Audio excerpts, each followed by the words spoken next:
As Sunnah trust, সুন্নাতে উদ্ভাসিত জীবনের জন্য। আসসালামু আলাইকুম ওয়া রাহমাতুল্লাহি ওয়া বারাকাতুহু। ইন্নাল হামদালিল্লাহ নাহমাদুহু ওয়া নাস্তাঈনুহু ওয়া নাস্তাগফিরুহু ওয়া নাউযু বিল্লাহি মিন শুরুরি আনফুসিনা ওয়া মিন সাইয়্যাতি আ'মালিনা মান ইয়াহদিল্লাহু ফালা মুদিল্লা লাহু ওয়া মান ইউদ্লিলহু ফালা হাদিয়া লাহু। وأشهد أن لا إله إلا الله وحده لا شريك له وأشهد أن محمدا عبده ورسوله صلى الله عليه وعلى آله وأصحابه وبارك وسلم أما بعد আমরা দরবারে শুকরিয়া জানাই যে আল্লাহ তাআলা আমাদেরকে এই সুন্দর মাহফিলে এতক্ষণ বসে থাকার তৌফিক দিয়েছেন, আলহামদুলিল্লাহ। আজকে আমরা গল্প বলবো, রাজি আছেন তো? হ্যাঁ, তবে গল্প দুই রকম। কিছু গল্প কোরআন শরীফ, কোরআন কারীম, হাদিসে পাওয়া যায়, আর কিছু গল্প নবীজি সাল্লাল্লাহু আলাইহি ওয়াসাল্লামের না, পরবর্তী যুগের গল্প। আমরা বাংলাদেশের মানুষ পরের যুগের গল্প বেশি শুনি। রাসূলুল্লাহ সাল্লাল্লাহু আলাইহি ওয়াসাল্লাম সাহাবীদের গল্প বেশি শুনি না। আপনারা রাগ করেন না। 10 জন সাহাবীর নাম বলতে পারেন এরকম মুসলমান এখানে অনেক বেশি আছে নাকি? খুব কম। কিন্তু 10 জন ওলি আল্লাহর নাম বলতে পারে এরকম মুসলমান আছে না? যে কেউ বলতে পারবে, ঠিক না? তার মানেটা কি? তার মানে আমরা সাহাবীদের গল্প কখনো বলি না, শুধু পরের যুগের ওলি আল্লাহদের গল্প বলি। আচ্ছা, বড় ওলি কে? আব্দুল কাদের জিলানী। তিনি তো নবীজির চেয়েও বড়, ঠিক না? আবু বকরের চেয়েও বড়, ওমরের চেয়েও বড়, ফাতেমার চেয়েও বড়, বেলালের চেয়েও বড়, জাবেরের চেয়েও বড়, আবু হানিফার চেয়েও বড়, শাফিঈর চেয়েও বড়, হাসান বসরির চেয়েও বড়। তাহলে আমি যেটা বললাম, আমরা বোঝা গেল আমাদের বলাটা ভুল হয়েছে, ঠিক না? বিষয়টা হলো ভাইরা, আল্লাহ রাসূল সাল্লাল্লাহু আলাইহি ওয়াসাল্লাম বলেছেন, আল্লাহ প্রথমে কোরআনে বলেছেন সারা দুনিয়া সব ওলিদের বড় ওলি হলেন সাহাবায়ে কেরাম। এটা আল্লাহ কোরআনে বলেছেন, ওয়াস-সাবিকুনাল আউয়ালুনা মিনাল মুহাজিরিন ওয়াল আনসার। যে সমস্ত মুহাজির আনসার সাহাবীরা প্রথমে ঈমান নিয়েছেন, আল্লাহ কোরআনের সূরা তাওবার 100 নম্বর আয়াতে বলছেন এই সব সাহাবীদের জন্য আল্লাহ তাআলা দুটো পুরস্কার দেবেন। কয়টা? এক নম্বর হলো আল্লাহ তাদের জন্য উপরে রাজি হয়েছেন, তাদের উপরে আল্লাহ খুশি হয়েছেন। 2 নম্বর, আল্লাহ তাদের জন্য জান্নাত বানিয়ে রেখেছেন। আর পরের যুগের কেউ যদি জান্নাতে যেতে চায়, আল্লাহ বলছেন ওয়াল্লাযীনা তাবাউহুম বিইহসান।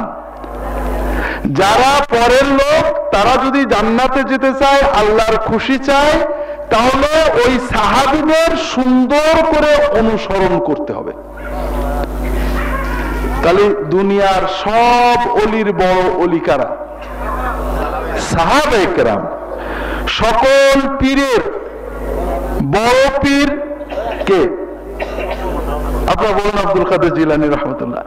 আব্দুল কাদের জিলানী রাহমাতুল্লাহ পীর।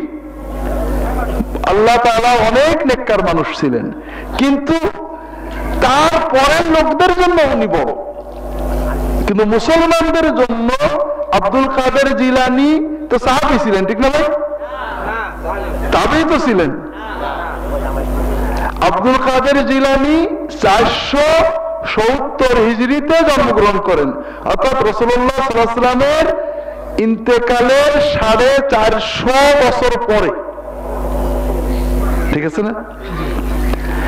এর আগের যুগ নবীজি বলেছেন সবচেয়ে আল্লাহর ওলি যুগ হলো সাহাবীদের যুগ, তারপরে তাবেঈনদের যুগ। তাবেঈন যেমন হাসান বসরি তাবেঈ, আবু হানিফা তাবেঈ, ওয়াইস কারনি তাবেঈ, এদের বলা হয় তাবেঈ। এরপরে হলো তাবে তাবেই, এরা হলেন আল্লাহর সবচেয়ে বড় প্রিয় মানুষ। কথাকে বুঝতে পেরেছেন? কিন্তু আমরা 10 জন সাহাবীর নামও জানি না, 10 জন তাবেঈর নামও জানি না, 10 জন তাবে তাবেঈর নামও বলতে পারবো না। পারবো, কিন্তু পরের জামানার অনেক বুজুর্গের নাম জানি, ঠিক না ভাই? এটা আপনাদের দোষ না, এটা আমাদের দোষ। আমরা যারা হুজুরেরা ওয়াজ করি তাদের দোষ, কারণ আপনারা তো আমাদের মুখ থেকেই শোনেন, ঠিক না? আমরা 2 ধরনের গল্প, একটা হলো হাদিসের গল্প আর একটা হলো বিভিন্ন অন্যান্য গল্প, বুজুর্গদের গল্প। বুজুর্গদের গল্প খারাপ না, ভালো। তবে প্রবলেম হলো বুজুর্গদের নামে যে গল্প আছে অধিকাংশই সত্য না, বানোয়াট গল্প, সনদ নেই। আল্লাহই ভালো জানেন কে বানিয়েছে। আমি 2টো উদাহরণ দেব, নইলে আপনারা রাগ করবেন, বলবেন যে হুজুর আইসে আমাদের আলতো ফালতো কথা বলে গেল। আচ্ছা, ইব্রাহিম আদহামের গল্প আপনারা শুনেছেন? তিনি বাদশা ছিলেন, ঠিক না? বাদশা থেকে আল্লাহর ওলি হওয়ার জন্য খুব মেহনত করতেন, ইবাদত করতেন। একদিন রাত্রে, গভীর রাত্রে দেখেন ছাদের উপরে খটখট খটখট আওয়াজ হচ্ছে। গল্প শোনেননি? তখন তিনি জিজ্ঞাসা করলেন ছাদের উপরে কে? উপর থেকে নাকি? বলা হলো আমি খিজির। হুজুর আপনি ছাদে কি করেন? আমি ছাদে উট খোঁজ করি। হুজুর ছাদের উপরে কি উট পাওয়া যায়? তখন উপর থেকে নাকি বলা হলো তোমার মাথা খারাপ নাকি? রাজপ্রাসাদে শুয়ে রাজা হয়ে কোনোদিন আল্লাহর ওলি হওয়া যায়? তখন তিনি রাজ্য ছেড়ে জঙ্গলে চলে গেলেন। গল্প শুনেননি? তাহলে কি বোঝা গেল? রাজত্ব করে রাজপ্রাসাদে থেকে আল্লাহর ওলি হওয়া যায় না, ঠিক না? তাহলে আমরা একটু আগে কি বললাম? মুসলমানদের ভিতরে সবচেয়ে বড় ওলি কারা? সাহাবীদের ভিতরে সবচেয়ে বড় ওলি কারা? আবু বকর, ওমর, ওসমান, আলী রাদিয়াল্লাহু তাআলা আনহুম, ঠিক না? এই 4 জন সাহাবী অন্যান্যদের থেকে ব্যতিক্রম ছিলেন। তারা রাজা হয়েছিলেন, ঠিক না? তারা রাজত্ব করেছিলেন, ঠিক না? আর এই জন্যই তারা কখনো আল্লাহর ওলি হতে পারেননি, ঠিক না? ছোট ছোট ওলি, মাঝারি ধরনের। ইব্রাহিম ইবনে আদমের চেয়ে তো নিচে, আব্দুল কাদের জিলানী থেকে নিচে। এই যে বলবেন দাদা হয়ে ওলি হওয়া যায় না, এই গল্পটা মিথ্যা। এই গল্পটা কি? বানোয়াট। এটা ইসলামের শিক্ষা দেয় না, উল্টো শিক্ষা দেয়। ইসলাম কি শিক্ষা দেয়? আমি আজকে হাদিসটা বলার নিয়ত ছিল, বলতে পারবো না। হাদিস শরীফে আসছে রাসূলুল্লাহ সাল্লাল্লাহু আলাইহি ওয়াসাল্লাম বলেন সাবাতুন ইযিল্লুহুমুল্লাহু ফি যিল্লিহি ইয়াওমা লা যিল্লা ইল্লা যিল্লুহ। আল্লাহর সবচেয়ে প্রিয় ওলি যারা হবেন, কিয়ামতের দিন আল্লাহ তাআলা তাদেরকে তার দেওয়া ছায়ায়, দুনিয়ার সব মানুষ যখন ইয়া নাফসি ইয়া নাফসি করবে, তখন আল্লাহর 7 শ্রেণীর ওলি আল্লাহ তাআলা তাদেরকে আরশের ছায়ায় আশ্রয় দান করবেন। আপনি কি হেরার আলোয় আলোকিত হতে চান? আপনি কি সুন্নার আলোকে জীবন গড়তে চান? প্রফেসর ডক্টর খন্দকার আব্দুল্লাহ জাহাঙ্গীর রচিত কোরআন সুন্নাহ ভিত্তিক জীবন ঘনিষ্ঠ বইগুলো পড়ুন, সুন্দর জীবন গড়ুন।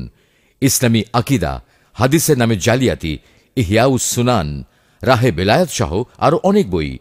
কোরআন সুন্নাহর সাথে থাকুন, জীবন বদলে যাবে। যোগাযোগ আর সুন্নাহ ট্রাস্ট 01715400640। এই 7 শ্রেণীর ওলির প্রথম শ্রেণীর ওলি হলো ইমামুন আদিল, ন্যায় পরায়ণ বাদশাহ। যে বাদশাহ, রাজা, এমপি, মন্ত্রী, রাজনৈতিক নেতা, সামাজিক নেতা, শিক্ষা প্রতিষ্ঠানের নেতা, তার অধীনের মানুষদের ইনসাফ করে, হক আদায় করে, মাজলুমের পাশে দাঁড়ায়, জালেমের হক আদায় করে দেয়, ইনসাফ কায়েম করে, ওই মানুষটা যদি শুধু ফরজ ইবাদত করে, তাহলে আল্লাহর সবচেয়ে বড় ওলি হিসেবে, ওলিদের ভিতরে ফার্স্ট ক্লাস ফার্স্ট হিসাবে আরশের ছায়ায় তার আশ্রয় হয়ে যাবে। কারণ কি ভাই? তাহাজ্জুদ নামাজ পড়া ইবাদত, ঠিক না?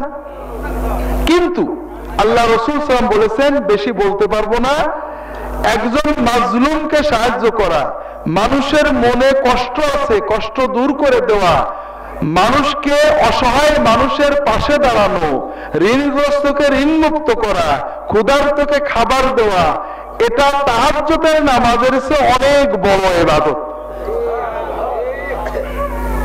কথা বুঝতে পারেননি? আমি আব্দুল্লাহ জাহাঙ্গীর হয়তো ইচ্ছা করলে রাত্রে 4 ঘন্টা তাহাজ্জুদ পড়তে পারি, কিন্তু একজনের পুলিশে জোর করে ধরে নিয়ে গেছে, গরিব মানুষ হাও মাও করে কাঁদছে, টাকা না দিলে ছাড়বে না, টাকা নেই।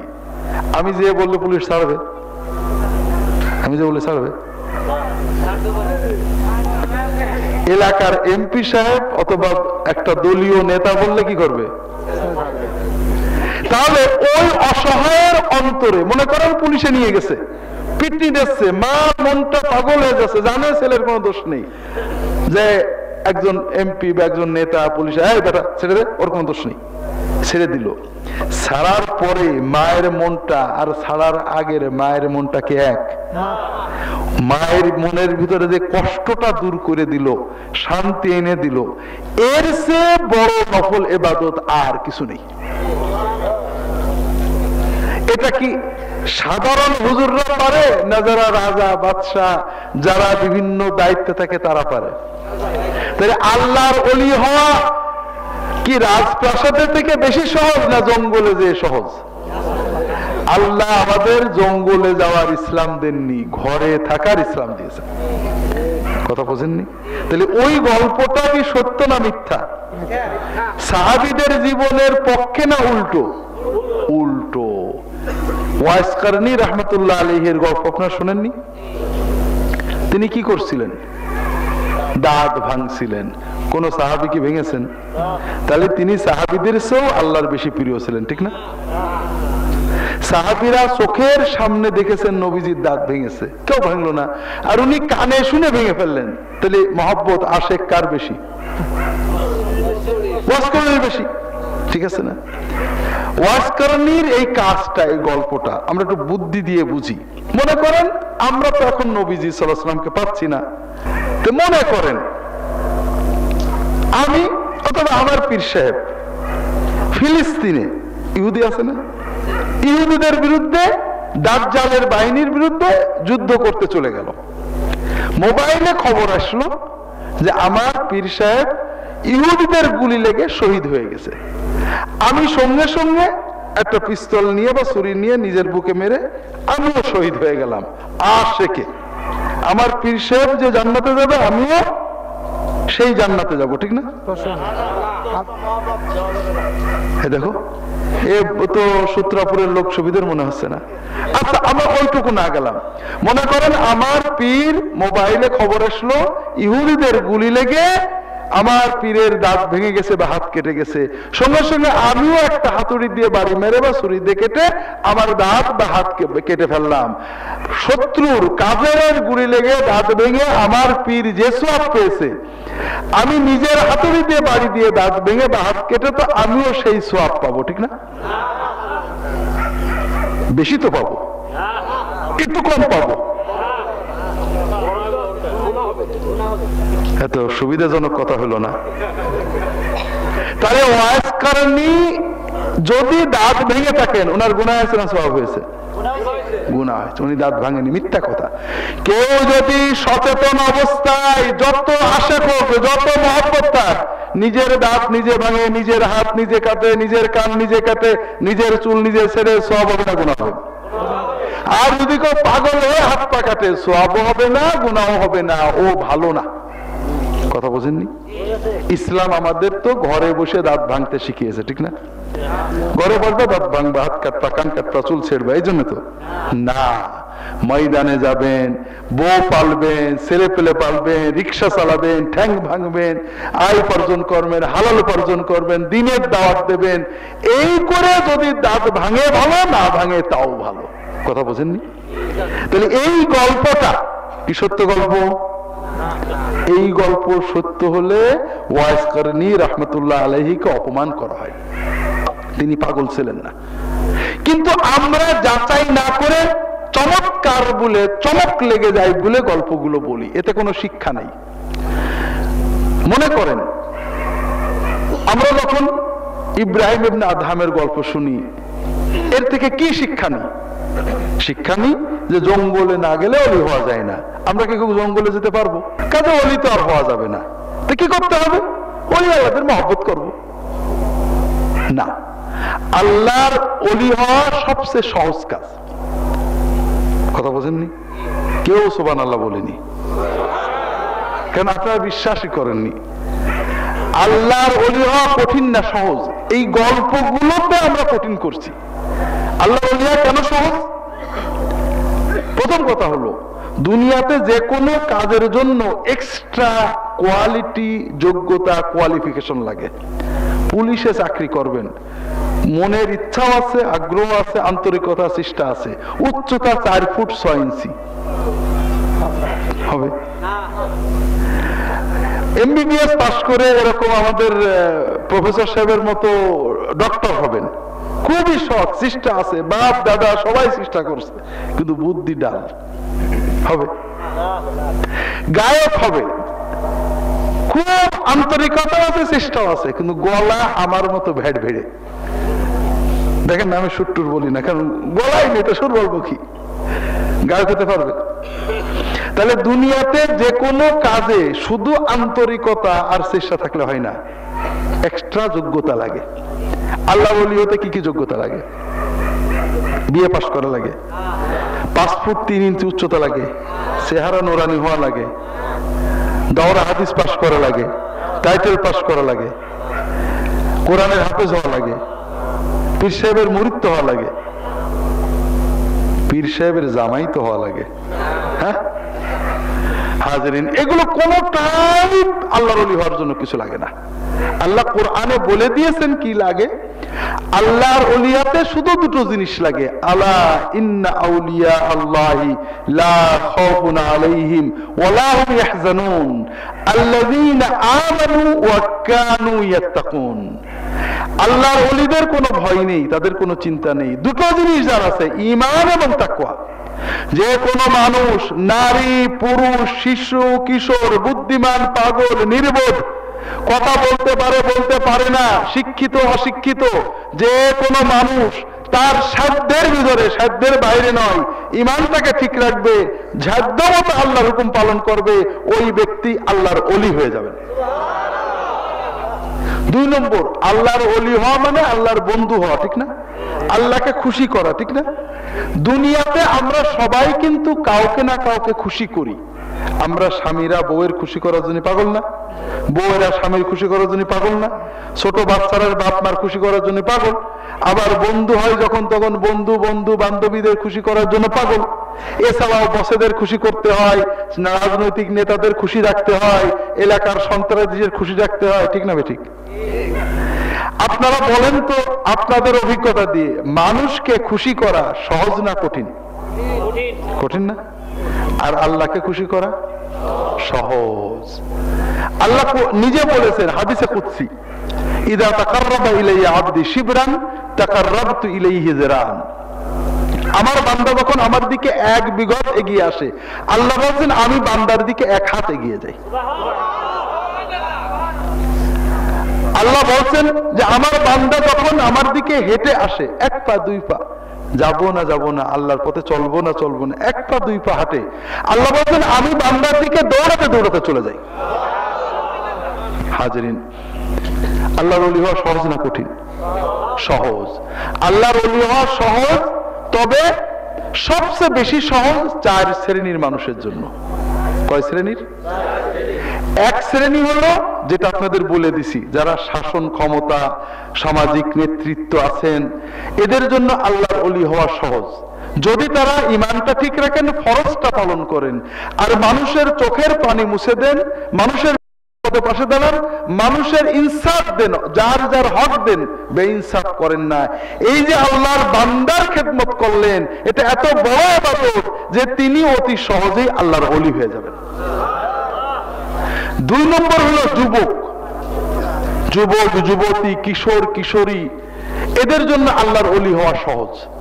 কারণ আমরা বয়স হয়ে গেলে আল্লাহর ডাকি কম বেশি, কিন্তু যুবকদের রক্ত বলে গুনাহ কর, বন্ধু বলে গুনাহ কর, পরিবেশ বলে গুনাহ কর, মোবাইল বলে গুনাহ কর, টেলিভিশন বলে গুনাহ কর, নেতারা বলে গুনাহ কর, সবাই গুনাহ করতে বলে না? এরপরেও যে যুবক যুবতী কিশোর কিশোরী অন্তত ফরজটা পালন করে হারাম থেকে বেঁচে থাকে, এরাও আল্লাহর প্রিয় ওলি, যাদেরকে আল্লাহ আরশের ছায়ায় জায়গা দেবেন। আমরা আল্লাহর ওলিদের মহব্বত করি, কিন্তু ওলি চিনি না, চিনার আজকে সময়ও নেই। যদি দেখেন গ্রামে এলাকায় কোনো যুবক যুবতী অন্তত নামাজটা পড়ে পর্দাটা করে হারাম থেকে বেঁচে থাকে, যদি আল্লাহর ওলিদের সালাম দেওয়ার শখ হয়, এদেরকে সালাম দিয়ে মুসাফা করবেন, ইনশাআল্লাহ আল্লাহর ওলিদের সালাম দেওয়ার সওয়াব পেয়ে যাবেন। তৃতীয় হলো আল্লাহর ওলি হওয়া সহজ মহিলাদের জন্য। মেয়েরা, এই যে আল্লাহ মানুষ জাতি বানিয়েছেন, এই মানব জাতিকে টিকিয়ে রাখার জন্য মানুষ বানাতে হয়, ঠিক না? এই মানুষ বানানোর জন্য বাপেদের কষ্ট বেশি না মায়েদের কষ্ট বেশি? একটা মায়ের যদি 4টে বাচ্চা হয়, জীবন 12 আনা শেষ হয়ে যায়, বাপ খালি মাতবরি করে, ঠিক না? এই যে কষ্ট আল্লাহ ফেরেশতাদেরকে বলে যে তোমরা বোঝনি আমি আদম বানাবো, এই আদম সন্তান আদম জাতি টিকে আছে কিন্তু মেয়েদের কষ্টে, ঠিক না? একটা গরুর বাছুর, একটা হাঁসের বাচ্চা ডিম থেকে বেরোনোর পরে ওকে তো আমরা দুধ খেয়ে খেয়ে আস্তে আস্তে সুইমিং পুলে সাঁতার শেখানোর পরে নদীতে পাঠাই, ঠিক না? তো সাঁতার শেখে কি করে? ওর মা শিখায়, ঠিক না? ও ঝপাত করে মার পিছে পিছে পানিতে চলে যায়। একটা গরুর বাছুর হওয়ার পরে ফিডার দিয়ে মুখে দুধ দিতে হয় নাকি? ও কি করে? ও উঠেই মার দুধ খাওয়া শিখে যায়। কথা বোঝেননি? তাহলে গরু ছাগল উট ভেড়া, এদেরকে গরু ছাগল উট ভেড়া বানাতে হয় না, কিন্তু মানুষের বাচ্চাকে মানুষ বানাতে হয়। ও কিছুই জানে না, ওকে তিলে তিলে আদর দিয়ে মায়া দিয়ে মমতা দিয়ে মনের ভিতরে কলবের ভিতরে মমতা ভালোবাসা কি। আচ্ছা বলেন তো, সুন্দরবনে লাখ লাখ প্রাণী আছে, ওরা পায়খানা করে কি বাথরুমে যে ডায়রিয়া হয় কখনো? তাহলে দেখেন আমাদের এমন করে বানিয়েছেন যে গরু ছাগল উট ভেড়া পশুর পশু হওয়ার জন্য শিক্ষা লাগে না, কিন্তু আমাদের বাথরুমে যাওয়া মা বাবা শিখাই দিতে হয়, ঠিক না? আচ্ছা আপনাদের বাথরুমে যাওয়া কি বাপ শিখাইছে না মা শিখাইছে? কাজেই আমরা যে মানুষ হয়েছি, বাপের অবদান যদি 1 আনা হয় 15 আনা কার অবদান? আমাদের জীবনের সব সওয়াবের 15 আনা মা পাবে, 1 আনা বাপ পাবে, কারণ তার কষ্ট বেশি। আর এই জন্যই মেয়েদের জন্য আল্লাহ ওলি হওয়া সহজ করেছেন। আল্লাহ রাসূল সাল্লাল্লাহু আলাইহি ওয়াসাল্লাম বলছেন, আইয়ুমা ইমরাতিন সাল্লাত খামসাহা ওয়া সামাত শাহরাহা ওয়া আতাআত বালাহা ওয়া হাফাযাত ফারজাহা দাখালাত মিন আইয়ি আবওয়াবিল জান্নাতি শাআত। যদি কোনো নারী শুধু 5 ওয়াক্ত ফরজ নামাজ পড়ে, রমজানের রোজাটা রাখে, স্বামীর সাথে শান্তিতে সংসার করে, ঝগড়াঝাটি না করে, আর নিজের ইজ্জত পর্দা হেফাজত করে, আল্লাহ তাআলা ওই মেয়ের জন্য জান্নাতের 8টা দরজাই খুলে দেবেন। 4 নম্বর ওলি হওয়া সহজ সাধারণ মানুষদের জন্য। কৃষক, শ্রমিক, রাজমিস্ত্রি, সমাজের লোকে দাম দেয় না, মনটা সাদা, অহংকার নেই। আল্লাহ রাসূল সাল্লাল্লাহু আলাইহি ওয়াসাল্লাম বলছেন, রুব্বা আশআসা আকবারা যী তিমরাইনি লা ইউবাহু বিহি লাউ আকসামা আলাল্লাহি লা আবাররা। অনেক মানুষ সমাজের লোকে দাম দেয় না, গরিব মানুষ, জামা কাপড় ময়লা, মসজিদে আসলে কেউ বলে না চাচার সামনে যান, না আসলে কেউ খোঁজে না, কিন্তু আল্লাহর কাছে এত প্রিয়, যদি আল্লাহকে বলে আল্লাহ এই কাজ করে দিতে হবে, আল্লাহ সঙ্গে সঙ্গে করে দেন। কাজেই সমাজে যদি কোনো রিক্সাওয়ালা, শ্রমিক, মজুর, সাধারণ মানুষ, ক্ষেত মজুর নামাজ পড়ে, দাঁড়িয়ে রেখেছে, কারোর ক্ষতি করে না, হক আদায় করে চলে, আল্লাহর ওলি যদি দেখতে চান ওদেরকে সালাম দেবেন, হাদিয়া দেবেন, ইনশাআল্লাহ আল্লাহর ওলির সোহবত পেয়ে যাবেন। তো ভাইরা, যেটা বলছিলাম, গল্প আমরা ওই গল্প বলবো না, আমরা হাদিসের গল্প বলবো, যে গল্পে শিক্ষা আছে। কথা কি বুঝতে পেরেছেন? আপনি কি হেরার আলোয় আলোকিত হতে চান? আপনি কি সুন্নাত আলোকে জীবন গড়তে চান? প্রফেসর ডক্টর খন্দকার আব্দুল্লাহ জাহাঙ্গীর রচিত কোরআন সুন্নাহ ভিত্তিক জীবন ঘনিষ্ঠ বইগুলো পড়ুন। সুন্দর জীবন গড়ুন। ইসলামী আকিদা, হাদিসের নামে জালিয়াতি, ইহয়াউস সুনান, রাহে বেলায়েত সহ আরো অনেক বই। কোরআন সুন্নাহ সাথে থাকুন, জীবন বদলে যাবে। যোগাযোগ আর সুন্নাহ ট্রাস্ট 01715400640। রাসূলুল্লাহ সাল্লাল্লাহু আলাইহি ওয়াসাল্লাম বলছেন, আগের জামানার তিনজন মানুষ, কয়জন? তিনজন মানুষ এক দেশ থেকে আরেক দেশে সফর করে যাচ্ছে। যেতে যেতে যেতে যেতে মরুভূমি দিয়ে যাচ্ছে, হঠাৎ বৃষ্টি নামছে। বৃষ্টি থেকে কোথায় উঠবে? বাংলাদেশ তো আমাদের বাড়ি ঘর আছে, তারা তো একটা পাহাড়ের গুহার ভিতরে উঠেছে। জোরে বৃষ্টি হতে হতে হঠাৎ উপর থেকে একটা বড় পাথর এসে গুহার মুখের উপরে পড়ে ধপাস করে এটে গেছে, মুটকির মতো। ওদের সুবিধা হলো না অসুবিধা হলো? ওরা তিনজনেই ভয়ে পাথরটা সরানোর চেষ্টা করছে, এক চুলও নড়ে না। ওরা তিনজন আতঙ্কিত হয়ে গেল যে আমাদের নিশ্চিত কবর, জীবন্ত কবর হয়ে গেল। একটু আগেই ওরা বাড়ির কথা, মায়ের কথা, ছেলেপেলের কথা কল্পনা করছিল, বাড়ি যাব কয়দিন পরে, এইটে সেইটে। এখন জানে যে আর জীবনে বেরোতে পারবে না, এখানেই দুকে দুকে মরতে হবে। এমন না যে মাটি কেটে যাবে, পাহাড়, পাথরের পাহাড়। এমন না যে আশেপাশে লোকজন আছে চিল্লাচিল্লি করবে, মরুভূমি, বিজন। কথা বলছেন? আতঙ্কে হাউতাস। হঠাৎ ওদের ভিতরে একজন বলল, দেখো আতঙ্ক করে লাভ নেই, আসো আমরা একটা কাজ করি। এই কাজে যদি আল্লাহ বাঁচায়, আল্লাহ কারামতি দিয়ে কুদরতি ভাবে যদি আমাদের না বাঁচায়, বাঁচার কোনো উপায় নেই, আছে নাকি? এখন আল্লাহর কুদরতি কারামতি সাহায্য পাওয়ার জন্য আমরা একটা কাজ করব। ওরা তিনজন একটা কাজ করলো। এই কাজের গল্প রাসূলুল্লাহ সাল্লাল্লাহু আলাইহি ওয়াসাল্লাম বলেছেন, বুখারী মুসলিম সব হাদিসে আছে।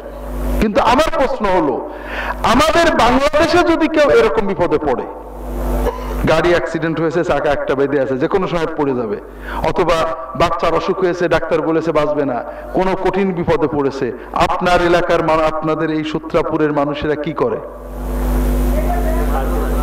হ্যাঁ, মাজারে যায়। আর কি করে? হ্যাঁ, মান্নত করে, অথবা ওলি আল্লাহদের ডাকে, বাবা অমুক বাঁচাও, ঠিক না? ঠিক আছে না? এটাই আমাদের দেশের নিয়ম। আর রাসূলুল্লাহ সাল্লাল্লাহু আলাইহি ওয়াসাল্লাম কি বললেন আপনাদের বলবো, তবে তার আগে আপনাদের একটা জরুরি কথা বলি। এই কথাটা না বুঝলে এই গল্প বুঝবেন না। এই গল্পটা কে বলেছে? আমি। কে বলেছে? রাসূল সাল্লাল্লাহু আলাইহি ওয়াসাল্লাম বলেছেন। বুখারী শরীফে আছে, মুসলিম শরীফে আছে, আবু দাউদ শরীফে আছে, সব হাদিসের কিতাবে আছে। কিন্তু এই গল্পটা বোঝার আগে একটা জরুরি জিনিস বুঝতে হবে। সেটা হলো যে আমাদের দেশে সব কিছু ঠিক আছে, তিনটে জিনিস আমাদের ঠিক নেই। কয়টা জিনিস? একটা হলো লা ইলাহা ইল্লাল্লাহ ঠিক নেই, আর একটা হলো মুহাম্মদুর রাসূলুল্লাহ ঠিক নেই, আর একটা হলো মানুষের হক ঠিক নেই। কয়টা জিনিস ঠিক নেই? আর বাকি সব ঠিক আছে। মাদ্রাসা, মসজিদ, মক্তব, খানকা, ওরস, মাজার, দরগা, ইসালে সোয়াব, টুপি, দাড়ি সব ঠিক আছে, এমনকি অন্যান্য দেশের চেয়ে বেশি আছে। কিন্তু ঠিক নেই কি কি? 1 নম্বর, 2 নম্বর, 3 নম্বর মানুষের হক। এই তিনটে একটু বলে আমি গল্পটা খুব সংক্ষেপে ছেড়ে দেব। লা ইলাহা ইল্লাল্লাহ মানে কি? আরবের কাফের আবু জাহাল, আবু লাহাব, উতবা, সাইবা লা ইলাহা ইল্লাল্লাহ মানতো নাকি? লা ইলাহা ইল্লাল্লাহ মানতো? মানতো না। ওরা কি আল্লাহ এক মানতো? আল্লাহ এক মানতো, কিন্তু লা ইলাহা ইল্লাল্লাহ মানতো না। এই জায়গাটাই সব গলত। আল্লাহ কোরআন কারীমে বারবার বলেছেন যে আরবের কাফেররা আল্লাহ এক মানতো, লা রাব্বা ইল্লাল্লাহ মানতো, লা খালিকা ইল্লাল্লাহ মানতো, লা রাযিকা ইল্লাল্লাহ মানতো। আল্লাহ ছাড়া কোনো রব নেই, আল্লাহ ছাড়া কোনো সর্বশক্তিমান নেই মানতো। অনেক জায়গায় আছে, একটা দুটো জায়গা বলবো কারণ সময় নেই। আল্লাহ তাআলা কোরআন কারীমে বলছেন, ওয়ালা ইন সাআলতাহুম মান খালাকাস সামাওয়াতি ওয়াল আরদা লায়াকুলুন্নাল্লাহ। আসমান জমিন কে সৃষ্টি করেছেন? আবু জাহেল তার কথা বলতো। আবু জাহেল বলতো লা খালিকা ইল্লাল্লাহ ইল্লাল্লাহ। আল্লাহ তাআলা বলেন কুল মান রাব্বুস সামাওয়াতিস সাব'a ওয়া রাব্বুল আরশিল আযীম, সাত আসমান এবং আরশে আযীমের রব কে? আবু জাহেল কার কথা বলতো? আবু জাহেল বলতো লা রাব্বা ইল্লাল্লাহ। কুল মান বিয়াদিহি মালাকুতু কুল্লি শাইইন ওয়া হুয়া ইয়াজিরু ওয়া লা ইয়াজারু আলাইহি, সকল ক্ষমতা কার হাতে? সর্বশক্তিমান কে? যিনি দিলে কেউ ঠেকাতে পারে না, যিনি ঠেকালে কেউ দিতে পারে না, তিনি কে? আবু জাহেল কার কথা বলতো? তার মানে আবু জাহেল পাক্কা ইমানদার ছিল। আল্লাহ যে আমাদের মাবুদ, আবু জাহেল বিশ্বাস করত। আবু জাহেল আল্লাহর ইবাদত করত। আবু জাহেল যে আলহাজ আবু জাহেল, আপনারা জানেন না? আবু জাহেল কি? আলহাজ আবু জাহেল। আমরা একবার হজ করে আলহাজ হয়ে যাই, আবু জাহেল অনেক হজ করেছিল। শুধু হজই করতো না, কাবা ঘরের গেলাপ পাল্টাতো, কাবা ঘরের পানি বিতরণ করত, কাবা ঘরের গেলাপ ধরে কাবা ঘর ধরে ধরে আল্লাহর কাছে কাঁদতো, আল্লাহুম্মা আল্লাহুম্মা ইন কানা হাযা হুয়াল হাক্কু মিন ইনদিকা। কথা বুঝতে পারেননি? আমরা আল্লাহর ডাকি কি বলে? আল্লাহুম্মা বলে। আবু জাহেল কি বলে ডাকতো? আবু জাহেল কি বলে ডাকতো? আল্লাহুম্মা বলে। আল্লাহুম্মা আল্লাহুম্মা আল্লাহুম্মা। আল্লাহ কোরআনে আছে। তাহলে আবু জাহেল আল্লাহ ছাড়া কোনো রব নেই, আল্লাহ ছাড়া কোনো সৃষ্টিকর্তা নেই, আল্লাহ ছাড়া কোনো সর্বশক্তিমান নেই, সব মানত। আল্লাহ যে আমাদের মাহবুদ মানত, আল্লাহর ইবাদত করত, কিন্তু লা ইলাহা ইল্লাল্লাহু মানত না। ইন্নাহুম ইযা কিলা লাহুম লা ইলাহা ইল্লাল্লাহু ইস্তাকবিরুন।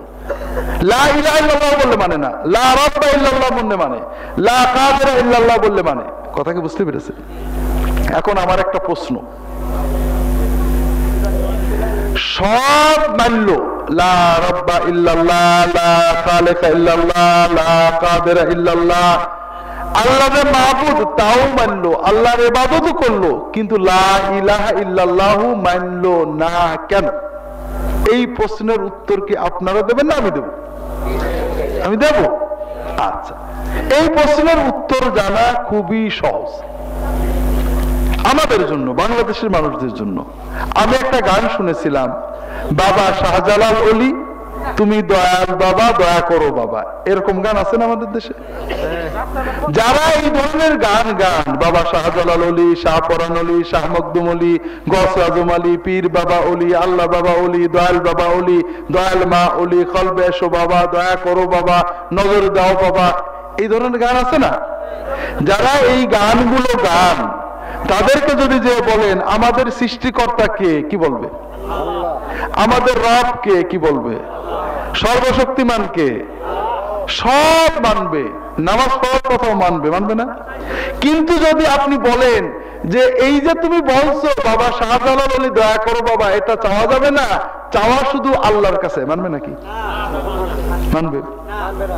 আপনি যদি বলে বুঝান যে ভাই শাহজালাল অলি দয়ার, শাহ পরান অলি দয়ার, খাজা বাবা দয়ার, কিন্তু দয়া তো আল্লাহর বেশি, ঠিক না? আল্লাহ তো রহমান রহিম, কাজেই তুমি আল্লাহর কাছে দয়া চাও, ও কি মানবে? মানবে না।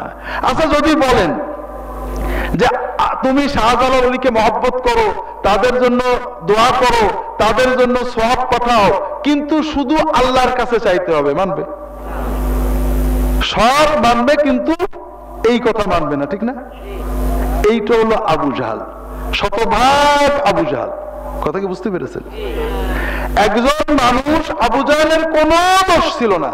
আবু জাহেল আল্লাহ মানতো, আল্লাহর ইবাদত করত, আল্লাহর জন্য কোরবানি করত, আল্লাহর জন্য হজ করত, আল্লাহ ছাড়া কোনো সৃষ্টিকর্তা নেই, আল্লাহ ছাড়া কোনো রব্বুল আলামিন নেই, আল্লাহ ছাড়া কোনো সর্বশক্তিমান নেই, সব বিশ্বাস করত, আল্লাহর ইবাদত করত। কিন্তু আবু জাহেলের একটা বিশ্বাস ছিল, সেটা হলো যে আল্লাহ সব, আল্লাহর ইবাদত করতে হবে। তবে আমাদের যদি বিপদ আপদ হয়, গুনাহগাতা করি, আল্লাহর নেক নজরের জন্য, আল্লাহর ওলি হওয়ার জন্য, মেয়ের অসুখ, ছেলের অসুখ, ফসলে বরকত নেই, আল্লাহর কাছে বরকত নেওয়ার জন্য আল্লাহকে সরাসরি ডাকলে পাওয়া যাবে না। কারণ যুক্তি আছে, আবু জাহেলের যুক্তি কম ছিল না। একজন বাদশাহ, মনে করেন প্রধানমন্ত্রী, আপনি কি তার কাছে ডাইরেক্ট দিতে পারেন?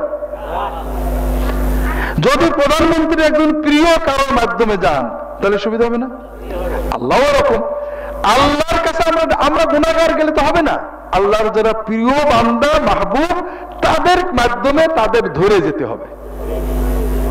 আবু জেহেল কাদেরকে মাহবুব বলতো? জিব্রাইল, মিকাইল, আজরাইল, ইসরাফিল নাম শুনেননি? আল্লাহর ফেরেশতা। আবু জেহেল তাদেরকে আল্লাহর মাহবুব বলে ইবাদত করত। ইব্রাহিম, ইসমাইল, মুসা, ঈসা আল্লাহর পয়গম্বর নাম শুনেননি? আল্লাহর সত্যই মাহবুব। আবু জেহেল এবং তার ধর্মের মানুষেরা এদের ইবাদত করত। ইয়াগুস, ইয়াহুক, সুআ, নাসর আল্লাহর ওলি ছিলেন। কোরআনে এদের নাম আছে, হাদিসে নাম আছে। আল্লাহ তাদের দোয়া কবুল করতেন। তারা মারা যাওয়ার পরে তাদের দেশের লোকেরা তাদের কবরে মাজারে যে দোয়া করা শুরু করলো, মূর্তি বানাতে লাগলো। আবু জেহেল এদের ইবাদত করত। আল্লাহর নবী, ওলি, ফেরেশতা ইব্রাহিম, ইসমাইল, মুসা, ঈসা, ইয়াগুস, ইয়াউক, সুআ, নাসর, জিব্রাইল, মিকাইল, আজরাইল, ইসরাফিল, লাত, মানাত, উজ্জা, হবল।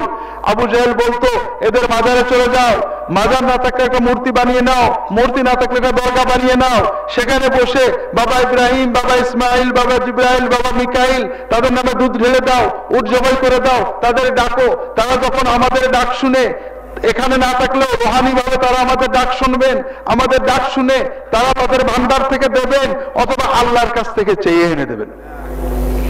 কথা কি বুঝতে পেরেছেন?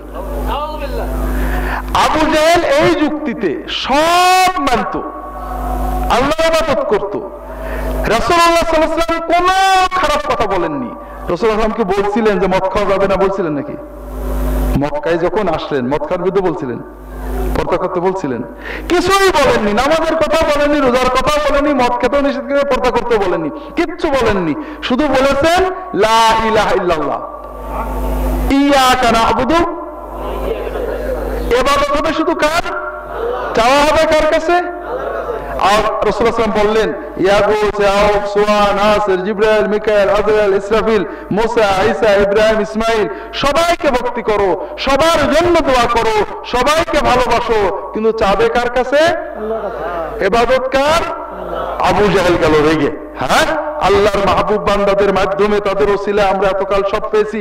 এরা তো বেয়াদব, সাদেই, ওয়াহাবি, আল্লাহর ওলিদের মাহবুব করতে দেয় না, ওর ধর আর মার। কথাকে বুঝতে পেরেছেন? হাজারিন, আবু জেহেল যে কারণে ঈমান হারিয়েছিল, আবু জেহেল কিন্তু নবীর আওলাদ, আওলাদে রাসূল। আবু জেহেল যে কারণে ঈমান হারিয়েছিল, ওই যুক্তিটা কি আমাদের দেশে আছে না নেই? আমরাও অনেকেই সরল মনে বলি যে আল্লাহর কাছে সরাসরি যে হবে না, ওসিলা ছাড়া বাবা কিছু হয় না, আল্লাহর কাছে যেতে গেলে হুজুরদের মাধ্যমে যেতে হয়। বলেন না? আছে না নেই?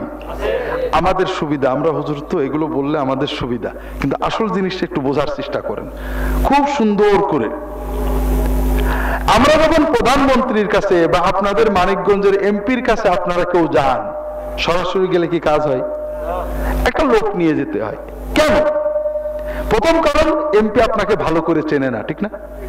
যাকে এমপি ভালো করে চেনে তার কি লোক নিয়ে যাওয়া লাগে? লাগে? লাগে না। তাহলে আমরা এমপির কাছে লোক নিয়ে যাই, ডিসির কাছে লোক নিয়ে যাই, প্রধানমন্ত্রীর কাছে লোকের সুপারিশ নিয়ে যাই, কারণ প্রধানমন্ত্রী, ডিসি, এমপি, মন্ত্রী আমাদের চেনে না, আমরা ভালো না মন্দ জানে না। যদি তার কোনো পরিচিত প্রিয় লোক আমাদের ব্যাপারে ভালো কথা বলে, তখন তার ভিতরে একটা ইতমিনান হয়, কনফিডেন্স আছে যে না লোকটা ভালো, তাকে হেল্প করতে হবে, ঠিক না? আল্লাহ তো এরকম, আল্লাহ তো এরকম। মানিকগঞ্জ সূত্রাপুরের মানুষের দৃষ্টিতে আল্লাহ কি এরকম? আল্লাহ তো আমাদের ব্যাপারে ভালো জানেন না। আমি মনে করেন আমার ছেলের অসুখ, মেয়ের অসুখ, স্বামী কথা শুনে না, বউ বেয়াদব ইত্যাদি, আমি আল্লাহকে আল্লাহ আমার খুব কষ্ট ছেড়ে দাও। আল্লাহ তো জানেন না যে আমি আল্লাহর বান্দা না অন্য কারোর বান্দা, জানেন না? এটা আমার দরকার না দরকার তাও তো আল্লাহ জানেন না। আল্লাহ যদিও জানেন, আল্লাহ লক্ষ লক্ষ লক্ষ লক্ষ কোটি কোটি কোটি কোটি বান্দা, আল্লাহ হয়তো নাউজুবিল্লাহ আস্তাগফিরুল্লাহ হয়তো বা একটু ঝাপসা জানেন, তাই না? কোন হুজুর যদি বলে দেয় আল্লাহ ওর একটু খেয়াল রেখো, তাহলে আল্লাহ তাড়াতাড়ি দেখবে নাকি? কোন বান্দা যদি মনে করে যে আমার আল্লাহ আমি ডাকলে হয়তো বুঝবে না, আমার হয়তো চেনবে না, আরেকজন বলে দিলে চেনবে, তার কি ইমানটা থাকলো? 2 নম্বর, আমাদের লোক নিয়ে যেটা আর একটা কারণে, অনেক সময় চেনার পরও পার্সিয়ালিটি করে না? কমিশনার সাহেব দুইজন কেউ চেনে, তারপরও পার্সিয়ালিটি করে না? যদি কমিশনার সাহেবের শালাকে দিয়ে, ভাইরাকে দিয়ে, বউকে দিয়ে একটু সুপারিশ করে দেন যে এই ছেলেটা আমার নিজের লোক, একটু দেখো, তাহলে আর সমস্যা নেই, ঠিক না? আল্লাহ তো এরকম, আল্লাহ চেনেন, আমরা জানি, তারপরও তো পার্সিয়ালিটি করতেও পারেন। যদি কেউ মনে করে যে ওই কমিশনারের কাছে, এমপির কাছে সুপারিশ করলে পার্সিয়ালিটির ভয় আছে, আল্লাহ যদি পার্সিয়ালিটি করবে, এই রকম চিন্তা থাকলে কি তার ঈমান থাকলো? তবে একটা জিনিস হয়তো হতে পারে, দেখেন, আমরা জানি আল্লাহ সব জানেন, কিন্তু আল্লাহ তো আমাদের সব গুনার কথাই জানেন, তাই না? আমরা অনেক অন্যায় কাম করেছি, আল্লাহ জানেন না? আল্লাহ তো নাউজুবিল্লাহ বদরাগী, তাই না? আর হুজুরদের, বিশেষ করে জামাই হুজুর দ্বারা, তাদের দয়ার শরীর, ঠিক না? আল্লাহ বদরাগী তো, ঠিক না? আল্লাহ তো মাফ করবে না, আল্লাহ তো সব গুনার কথা জানে, এত গুনাহ করেছি, আল্লাহ তো এখন সহজে ছাড়বে না। তবে হুজুর তো, আর হুজুর তো জানে না আমি কত গুনাহ করেছি। হুজুরকে যদি 2000 টাকা দিই, হুজুর যদি আল্লাহকে খুব শক্ত করে ধরে, তখন আল্লাহ না মাফ করে পারবে না, ঠিক না ভাই? আচ্ছা বলেন তো, আপনাদের এলাকায় মনে করেন একজন চেয়ারম্যান আছে, খুব লুজ, চেয়ারম্যানের সিল ছেলের কাছে, বউয়ের কাছে, ড্রাইভারের কাছে থাকে, যে কোনো সিল দিয়ে দেয়। একজন এসে ঘুষ দিলে থানায় একটা কেস দিয়ে সিল দিয়ে দেয়, একজন এসে ঘুষ দিলে ছাড়াই দেয়। তার সিলগুলো বউয়ের কাছে, ছেলের কাছে, ড্রাইভারের কাছে থাকে। ওদের খুব মহব্বত করে, যারা যেটা বলে চেয়ারম্যান ওটাই মেনে নেয়। আরেকজন চেয়ারম্যান নিজে যাচাই বাছাই না করে করে না, যে যাই বলে নিজে একটু বিচার করে যাচাই করে, সিল কারোর হাতে দেয় না, সিগনেচার কারোর হাতে দেয় না। এই দুই চেয়ারম্যানের ভিতরে ভালো বলবেন কাকে? ঠিক না? ঠিক না? আল্লাহ তো বোধহয় লুজ, সব ছেড়ে দিয়েছেন হুজুরদের পারে, যে যা বলে মেনে নেই, নাকি? যে চেয়ারম্যান জানে না, তারপরে যাচাই না করে চেষ্টা করে ঠিক করার, আল্লাহ সব জানেন, তারপরে কি মনে করেন যে হুজুর যা বলবে আল্লাহ মেনে নেবে? আল্লাহ রাসূল সাল্লাল্লাহু আলাইহি ওয়াসাল্লাম নিজে দোয়া করেছেন, যার দোয়া লাগতো না, শুধু আকাশের দিকে তাকালেই আল্লাহ কবুল করে নিত, সেই রাসূল সাল্লাল্লাহু আলাইহি ওয়াসাল্লাম দোয়া করেছেন, আল্লাহ বলেছেন আমি মানবো না তোমার কথা। কথা বোঝেননি? কাজেই কেউ যদি মনে করে আল্লাহর চেয়ে আমার কোনো বেশি দয়াল আছে, তার কি ঈমান থাকবে? কোরআনের প্রথম কথা হলো বিসমিল্লাহির রহমানির রহিম। বান্দা দয়া মায়া সব কার কাছে? যদি কেউ মনে করে, আমরা বুঝি না, বড় দুর্ভাগ্য ভাইরা, আমরা মনে করি পীর হুজুর দয়াল, নবী দয়াল, সবাই দয়াল, সবচেয়ে বেশি দয়া কার? কেউ যদি মনে করে আল্লাহর চেয়ে কেউ বড় দয়াল আছে, তার কি ঈমানটা থাকলো? এইবার আমাদের যুক্তিতে আসি। ছোট বাচ্চাদের, 1 বছর 2 বছর 3 বছর 4 বছরের বাচ্চাদের মারে বেশি কে, দাদি না খালা না মা? তাহলে বোঝা গেল বাচ্চাদের বড় দুশ্মন হলো মা। এমন রাত করে মাহফিল করেছেন, বাচ্চাগুলো একটাও নেই, মাঝে মাঝে বাচ্চারা থাকে এমন করে। বাচ্চাদের বড় দুশ্মন কে? মা। খালার মতো দরদি নেই, খালা কোনোদিন মারে না, খালা কোনদিন মারা দেখেছেন? মা হলো সবচেয়ে দুশ্মন, ঠিক না? 4-5 বছরের বাচ্চা, 7 বছরের বাচ্চা, খালা কয়বার মেরেছে, মা কয়বার মেরেছে? হ্যাঁ হ্যাঁ, তাহলে বোঝা গেল খালা বেশি আপন, বেশি দয়াল, মা হচ্ছে দুশ্মন, ঠিক না? আচ্ছা, কোন বাচ্চা, ছোট বাচ্চা চিন্তা করলো আমার মা এত হুকুম করে আমি মানতে পারি না, আচ্ছা খালা বেশি হুকুম করে না মা? সারাদিন খাইতে গেলে বলে এইটা খা, এইটা খাস না, আইসক্রিম খাস না, এত হুকুম কি আর কেউ করে নাকি? কারণ মায়ের স্বার্থ, ঠিক না? কার স্বার্থ?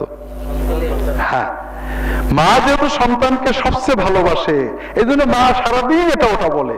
আচ্ছা বলেন তো, আমরা কি মা জীবনে মার সব কথা কি মানতে পারছি?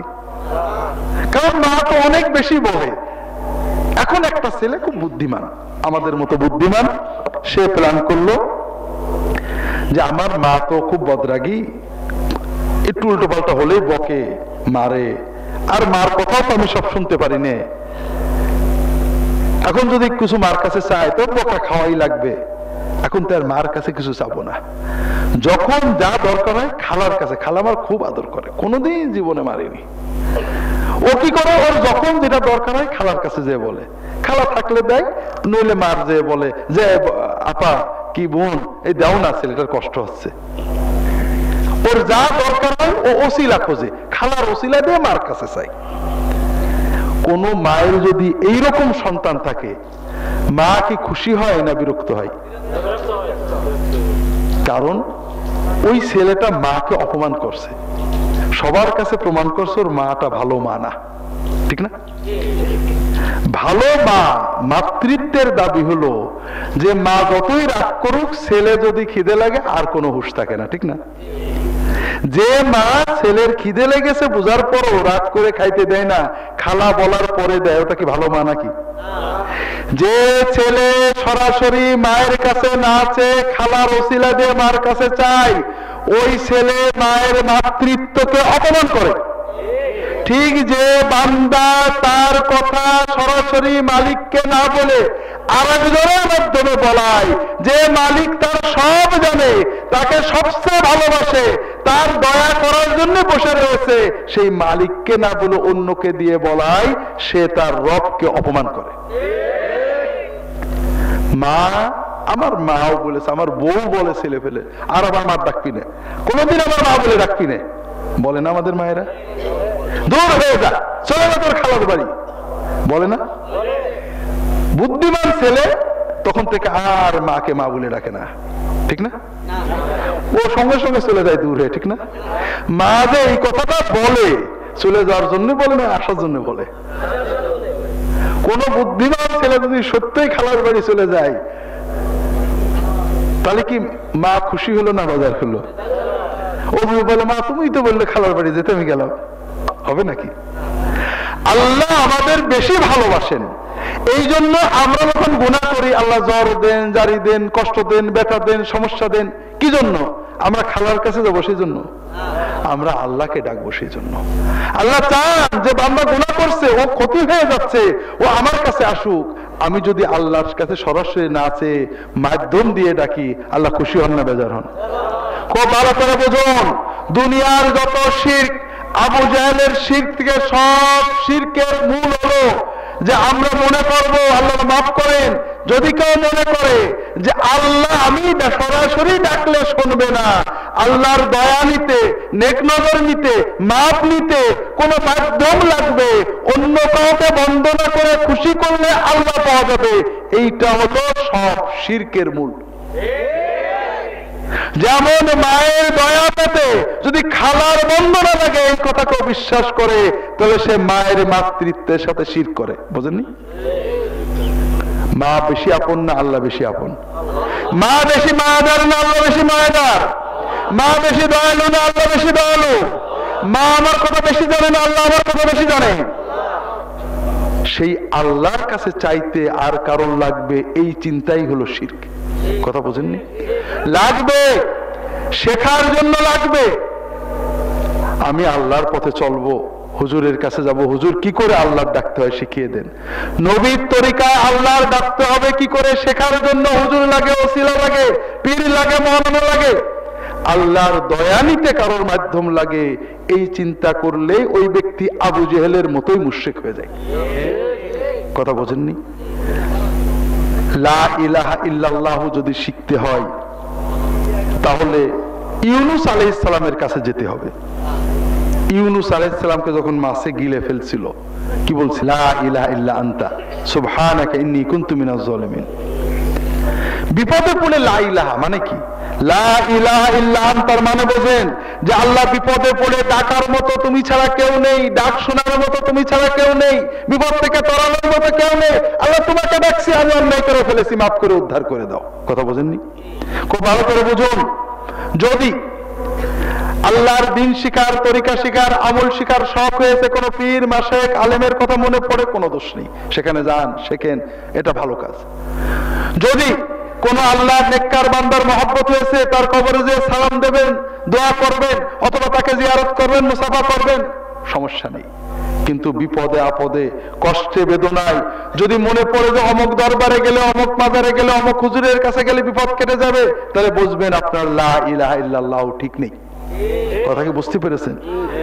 আর যদি যত বিপদ হোক, ইউনূস আলাইহিস সালামের মতো বিপদ হোক, কঠিন বিপদ হোক, জীবনের শেষ মুহূর্ত আল্লাহ ছাড়া কারোর কথা মনে পড়ে না, আল্লাহ তুমি দেছো, তুমি চাও, তাহলে বুঝবেন যে তো আপনার ঈমান ঠিক আছে। কথা কি বুঝতে পেরেছেন?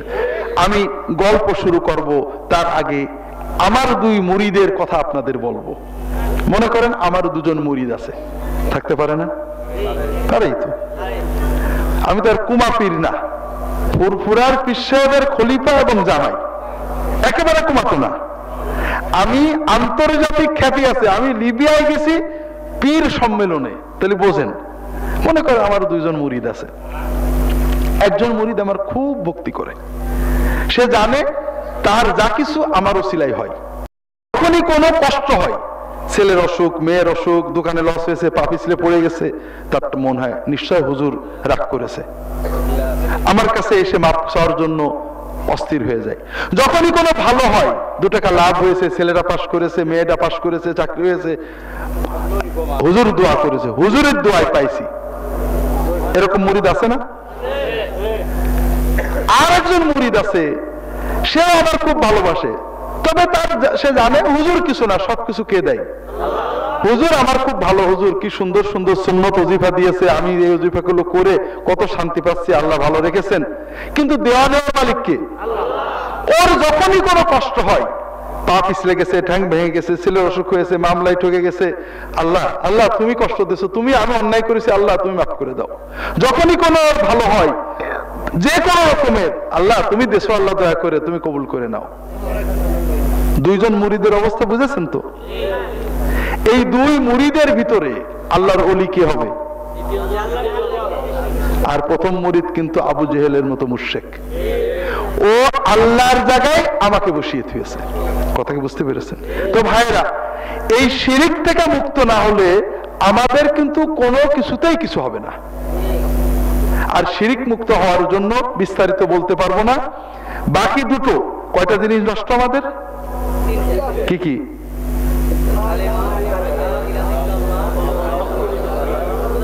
বান্দার হক। বান্দার হকের কথা অল্প, মুহাম্মদ রাসূলুল্লাহ অল্প একটু বলি। লা ইলাহা ইল্লাল্লাহ মানে কি? আল্লাহ ছাড়া কোনো মাবুদ নেই।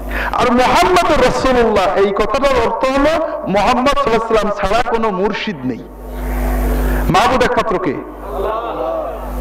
ইবাদত করব কার? এই যে জিকির করব, নামাজ পড়বো, রোজা রাখবো, বসবো, হাঁটবো, কোরআন তেলাওয়াত করব, যা কিছু করবো, এর সওয়াবটা কে দেবে? কোন কায়দায়, কোন তরিকায় নামাজ পড়লে, রোজা রাখলে, কোরআন পড়লে, দরুদ পড়লে, জিকির করলে আল্লাহ সওয়াবটা দেবে, এই তরিকা আল্লাহ কাকে শিখাইছিলেন? তাহলে তরিকাটা কার থেকে নেব? ইবাদত কার? তরিকা কার? এর নাম হলো লা ইলাহা ইল্লাল্লাহ মুহাম্মাদুর রাসূলুল্লাহ। কিন্তু দুর্ভাগ্য, আমরা তরিকাও নবীর নিতে চাই না। আমি বিস্তারিত বলবো না। কোন ব্যাপারে মানুষের কথা বলতে হয় না, যে কোনো ব্যাপারে তর্ক বিতর্ক হলে নবীজির সুন্নত খুঁজতে হয়। কথা কি বুঝেছেন? আমরা উনি মানুষ, অবশ্যই পীরের কাছে যাব, আলেমের কাছে যাব, কিন্তু পীরের কাছে পীরের তরিকার জন্য না। হুজুর আমি উম্মি মানুষ, আমি আল্লাহর রাসূল সাল্লাল্লাহু আলাইহি ওয়াসাল্লামের তরিকায় আল্লাহর ইবাদত করে আল্লাহর ওলি হতে চাই, নবীর তরিকা আমার শিখিয়ে দেন। কথা কি বুঝতে পেরেছেন? নবীর তরিকা শেখার জন্য আলেম, ইমাম, হুজুর, বুজুর্গের কাছে গেলে আপনার আমলনামায় প্রতিটি পদক্ষেপে সওয়াব লেখা হবে।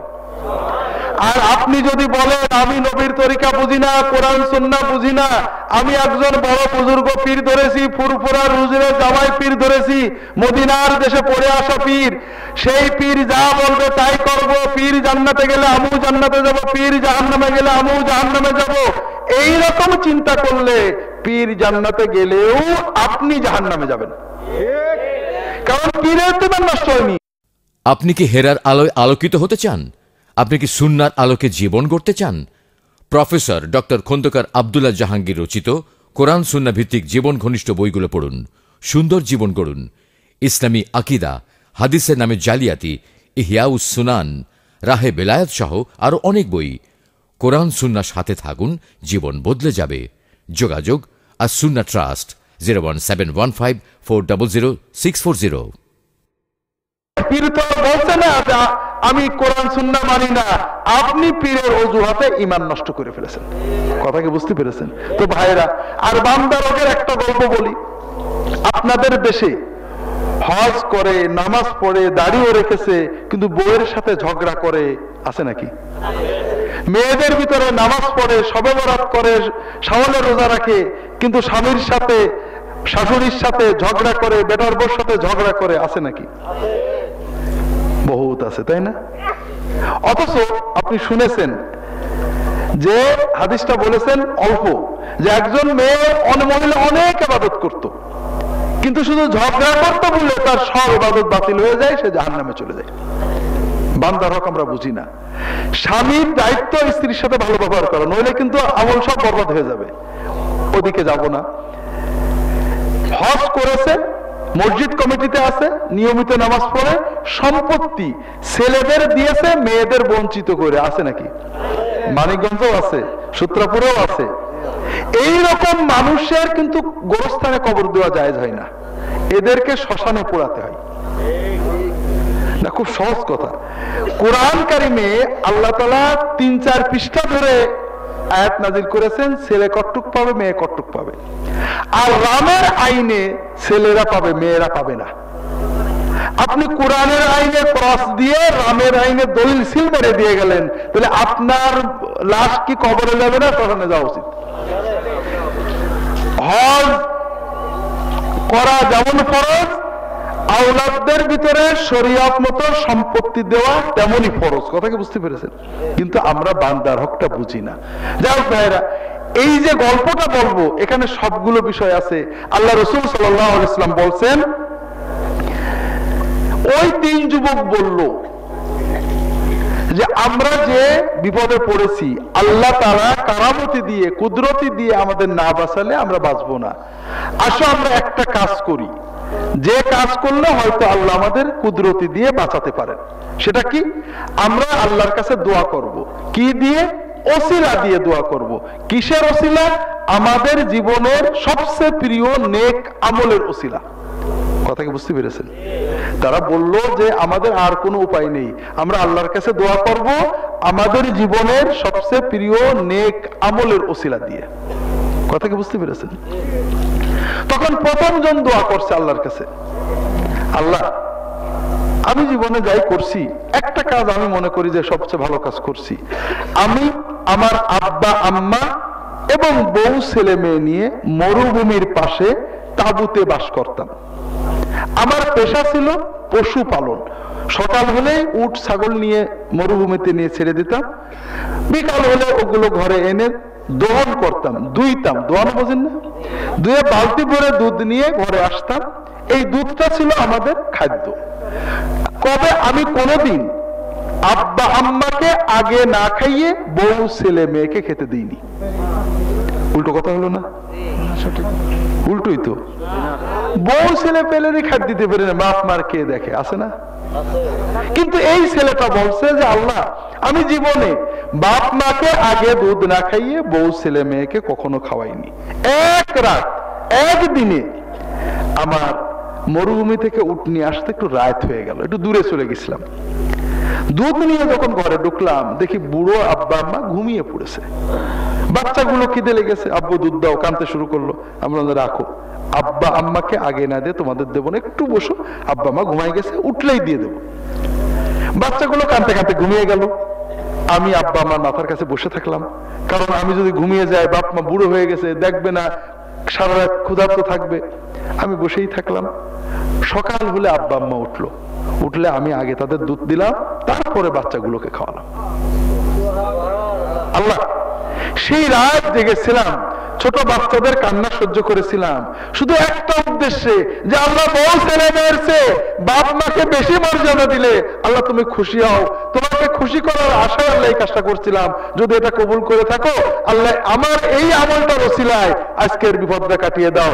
সঙ্গে সঙ্গে সব করে পাথরটা বেশ খানিকটা সরে চলে গেল। হাজিরিন, আমি লম্বা বলতে পারবো না, রাত হয়ে গেছে। শুধু বলবো ভাইয়েরা, আমাদের সকল নিয়ামতের উৎস হলো বাবা মা। কথা বুঝতে পেরেছেন?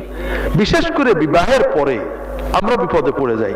একদিকে স্ত্রী সন্তানের দায়িত্ব, সেটাও হক, এদিক থেকে বাবা মা।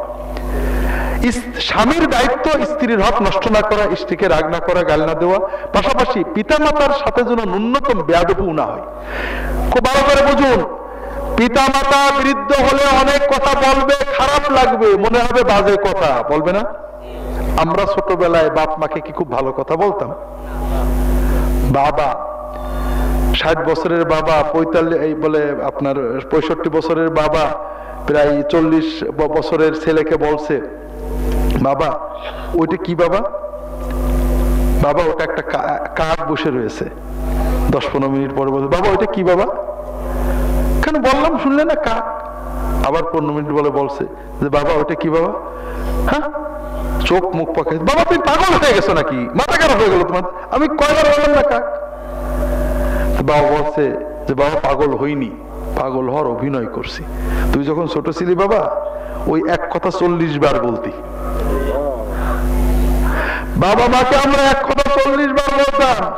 বাবা মা বলতো নাকি মাথা খারাপ হয়ে গেছে? রাগ করতো না। কিন্তু এখন যদি বাবা মা কিছু বলে আমরা রেগে যাই না। ভাই, বৃদ্ধ বাবা মা আল্লাহ কোরআনে বলেছেন, লম্বা বলতে পারছি না, যত বাজে কথা বলুক, আপনার যদি মনে হয় কথা পালন করার দরকার নেই, অযৌক্তিক চুপ করে থাকবেন। খবরদার বাপ মার সামনে বিরক্তি প্রকাশ করবেন না, সব নষ্ট হয়ে যাবে। বিশেষ করে মহিলাদের বলবো, জানি না মহিলারা শুনছেন কিনা, স্বামীর প্রতি দাবি সবার আছে, কিন্তু আল্লাহ রাসূল সাল্লাল্লাহু আলাইহি ওয়াসাল্লাম বলেন, মান আরাদা ইউনসা ফি আজালিহি ওয়া ইউবারাকা লাহু ফি রিজকিহি ফালিয়াসিল রাহিমাহু। যদি কেউ চায় তার আয়ু বৃদ্ধি পাক, রিজিকে বরকত হোক, তাহলে অবশ্যই বাবা মার খেদমত এবং রক্ত সম্পর্কের আত্মীয়দের সাথে সুসম্পর্ক রাখতে হবে। কাজেই আপনার সাথে কোনো মহিলার সাথে শাশুড়ির ঝগড়া হতে পারে, শ্বশুরের ঝগড়া হতে পারে, ননদের ঝগড়া হতে পারে, 50-50। কিন্তু আপনার ঝগড়া যদি আপনার স্বামীর কাছে, আপনার স্বামীকে তার বাবা মার থেকে সরিয়ে নেন, তার বাবা মার সাথে বেয়াদবি করে, ভাই বোনের হক নষ্ট করে, আপনার স্বামীর আয়ু কমবে, আপনার বংশের বরকত নষ্ট হবে, আপনি ঠেকাতে পারবেন না। আমি অনেক ঘটনা বলতে পারতাম, আজকে বলতে পারছি না। তো ভাইরা, দ্বিতীয় বন্ধু গল্প করছে, আল্লাহর কাছে দোয়া করছে, আল্লাহ আমার বাড়িতে চাকর দিয়ে কাজ করাতাম, কৃষি কাজ করাতাম কামলা দিয়ে। একদিন এক কামলা সারাদিন কাজ করে বেতন নেওয়ার সময় আমার একটা কথায় রাগ করে বেতন না নিয়ে চলে গেল। আমি চিন্তা করলাম, গরিব মানুষ, আমার কথায় কষ্ট পেয়েছে, ওর বেতন না দিয়ে একটু বেশি দেব, ওর জন্য একটা ছাগলের বাচ্চা রেখে দিলাম বড় দেখে। ও যদি কাল এসে চায় ওর ছাগলটা দেব। গরিব মানুষকে বেশি দিলে আল্লাহ খুশি হন, মানুষের সেবা করলে আল্লাহ খুশি হন। ও আর আসলো না। একদিন, 2 দিন, 1 বছর, 2 বছর চলে গেল, আসলো না। ওই ছাগলটার বাচ্চা হয়ে একটা বড় ছাগলের পাল হয়ে গেল। অনেকদিন পরে লোকটা আসছে, আল্লাহর বান্দা, আপনার কাছে আমি কয়টা টাকা পাইতাম, বিপদে না পড়লে আপনার মতো লোকের কাছে কোনোদিনই আসতাম না, বিপদে পড়ছি, যদি আপনি বেতনটা দেন খুব উপকার হয়। তা আমি লোকটাকে চিনলাম, চিনে বললাম যে হ্যাঁ ভাই আপনার চিনিছি, ওই যে ছাগলের পালটা দেখছেন ওইটা আপনার বেতন। ও তো এমনি বদমেজাজি লোক, একবার রাগ করে গেছে, খুব খেপছে, বেতন দেবেন না? বলেন দেবো না। আরে ভাই বিপদে না বললে আসতাম না, আমার সাথে মস্করা করছেন। আমি পাবো কত? 50 টাকা, আরো তো 20,000 টাকা ছাগল। বলছে না ভাই, তুমি চলে গেলে রাগ করে, তোমাকে খুশি করার জন্য, তোমাকে সেবা করার জন্য আমি একটা ছাগল রাখছিলাম, সেই ছাগলের বাচ্চা এইসব হয়েছে। ওই লোকটা তখন সবগুলো ছাগল নিয়ে চলে গেল, আমাকে একটা থ্যাংক ইউ বললো না। আল্লাহ, আমি ইচ্ছা করলে বলতে পারতাম তোমার ছাগল পালছি আমি, অর্ধেক দিয়ে যাও। আল্লাহ আমি বলিনি, কারণ আমি তো ছাগলের জন্য পালিনি। তোমার গরিব অসহায় মানুষকে সাহায্য করলে, মানুষের সেবা করলে, একজন মানুষের, আমি রাগ করে চলে গেছিল বেতন না নিয়ে, তাকে বেশি দিলে তুমি খুশি হবে, তোমাকে খুশি করার জন্য কয়েক বছর ধরে ওর ছাগলগুলোকে আমি পারছিলাম, আল্লাহ তুমি যদি আমার এই ইবাদতটা কবুল করে থাকো, আল্লাহ তাআলা বিপদটা কাটিয়ে দাও। সঙ্গে সঙ্গে পাথরটা আরেকটু সরে চলে গেল। হাজারিন, লম্বা বলতে পারবো না, মানুষের উপকার করার চেয়ে বড় ইবাদত নেই। অবশ্যই ফরজ ওয়াজিব পালন করতে হবে, পাশাপাশি মানুষের কল্যাণ করবেন, কারোর ক্ষতি করবেন না। জীবনে যদি কোনো বিপদে পড়েন, আল্লাহর কাছে এগুলোর ওসিলা দিয়ে দোয়া চাবেন, ইনশাআল্লাহ আল্লাহ বিপদ কাটিয়ে দেবে। তৃতীয় বন্ধু বলছে যে আল্লাহ, আমি যখন যুবক ছিলাম, আরো কিছু বছর আগে, যৌবনের উচ্ছলতা উন্মাদনা, আমার গ্রামের দুঃসম্পর্কীয় আত্মীয় এক বোনকে আমার খুব ভালো লাগতো, খুব চিন্তা ছিল ওর সাথে একটা লাইন করব, কিন্তু মেয়েটা খুব ভালো ছিল, কখনো আমাকে চান্স দেয়নি। একবার দেশে দুর্ভিক্ষ হলো, ওর বাবাটা অসুস্থ হয়ে পড়লো, টাকা পয়সা নেই, চিকিৎসা করতে পারছে না, না খেয়ে মারা যায়। আমার কাছে এসে বললো আমাকে কয়েক হাজার টাকা কর্জ দাও। আমি বললাম যে ছি ছি, কর্জ দেবো কেন, তোমাকে আমি হাদিয়া দেবো, তবে একটু আমার সাথে লাইন ঘাট করতে হবে। মেয়েটা রাগ করে চলে গেল, কোথাও টাকা না পেয়ে আমার কাছ থেকে টাকা নিল। কিন্তু আমি যখন তার সাথে লাইন করতে চাইলাম, সে বলল খবরদার, আল্লাহকে ভয় করো, দোজখের ভয় করবা, আল্লাহর হুকুমের বাইরে কোনো কাজে এগোবা না। আল্লাহ যখন তোমার নামটা নিল, আমার অন্তরে ভয় জাগলো। আল্লাহ, যৌবনের উচ্ছলতা ছিল, উন্মাদনা ছিল, আবেগ আগ্রহ ছিল, কিন্তু তোমার ভয়ে ওই টাকাটা মেয়েটাকে দান করে আমি চলে এসেছিলাম। আল্লাহ, যৌবনের সেই সবর, যৌবনের সেই কুরবানি, যৌবনের সেই ত্যাগ যদি তুমি কবুল করে থাকো, আল্লাহ তাহলে সেই ওসিলায় আজকে আমাদের বিপদটা কাটিয়ে দাও। সঙ্গে সঙ্গে পাথরটা একদম সরে চলে গেল। তো ভাইয়েরা, আমি লম্বা বলতে পারবো না, বাবা মার খেদমত করুন, মানুষের উপকার করুন। বিশেষ করে যুবকদের বলবো, যৌবনকে ধরে রাখা খুব কষ্ট হয়ে গিয়েছে। সারা বিশ্ব তোমাদের যৌবনকে এক্সপ্লয়েট করে তোমাদের রক্ত চুষতে চাই। তারা তোমাদেরকে নাচিয়ে, পাগলামি করে, 31st নাইটে মদ খাইয়ে, কেনাকাটা করিয়ে, কেউ ত্যাগের কথা বলে না, সবাই শুধু ভোগের কথা বলে। কারণ ভোগের মাধ্যমে তোমাদের পকেটগুলো খালি করবে, তোমাদেরকে পশু বানাবে, তোমাদেরকে মরণ পর্যন্ত ওদের দাস বানিয়ে নেবে। যদি শুধু যৌবন চাও, কিছু বলার নেই।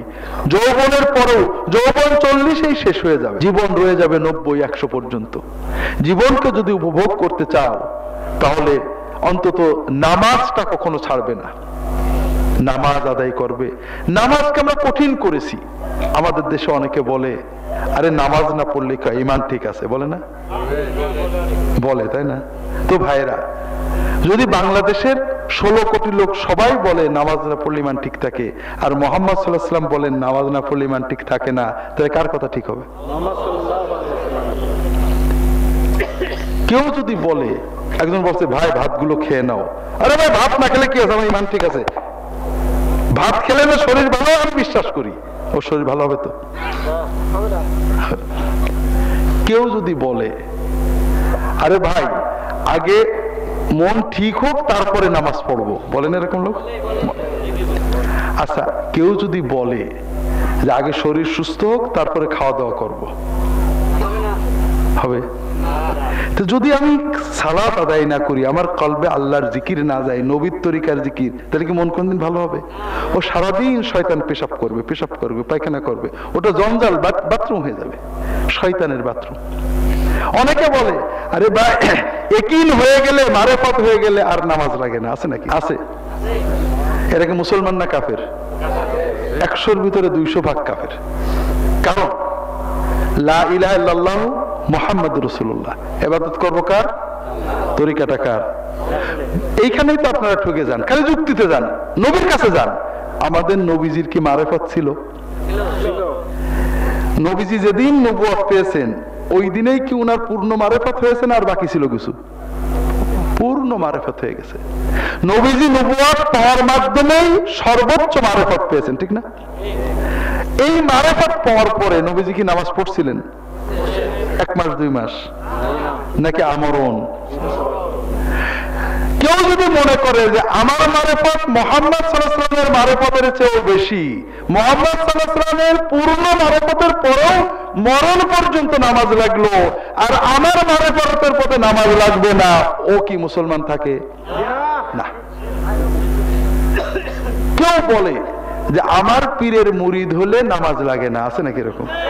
আছে, আছে, মাশাআল্লাহ। মনে করেন আপনার এলাকার এমপি সাহেব, আপনার এলাকার এমপি সাহেব আপনাকে খুব ভালোবাসে, কারণ আপনার আব্বার সাথে তার খুব বন্ধুত্ব ছিল। সে বলে যে বাবা তুমি যখনই আমি আসবো আমার বাড়িতে আসবা। এমপিরা মাঝে মাঝে বাড়ি এসে থাকে না? ও কি করে, বাড়ি থাকলে প্রতিদিন যায়, যে বসে ওই চা বিস্কুট, এমপির বাড়িতে চা বিস্কুট দেয় না ফ্রি, ঠিক না?